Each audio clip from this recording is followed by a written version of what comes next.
outcry may have delayed major cuts to Medicaid funding, but the possibility still looms for those who work in the field of therapy. The state wants to cut $300 million in Medicaid funding. $200 million of that money would directly affect children who need therapy. But this is not the first cut the industry has seen. CBS 7's Lauren Landman spoke with the Permian Basin Rehab Center, who says these cuts could be serious. Lauren? Drastic cuts to Medicaid funding have been almost constant since the Affordable Care Act came into play in 2012. The Permian Basin Rehab Center says they want to continue accepting all patients, but without the help of the state, they now lean on the community even more to stay afloat. 1, 2, 3, 4, jump!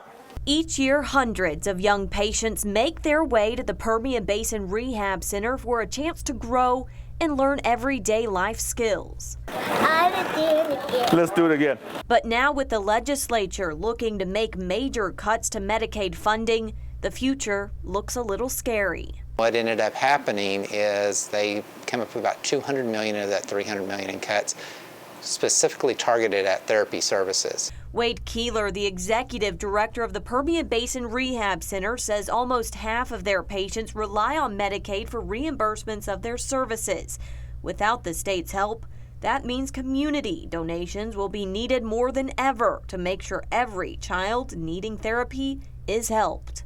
That's why we raise money. That's why we depend on the community. We don't want to reduce how many we see. We don't want to do that. I don't know how you pick them.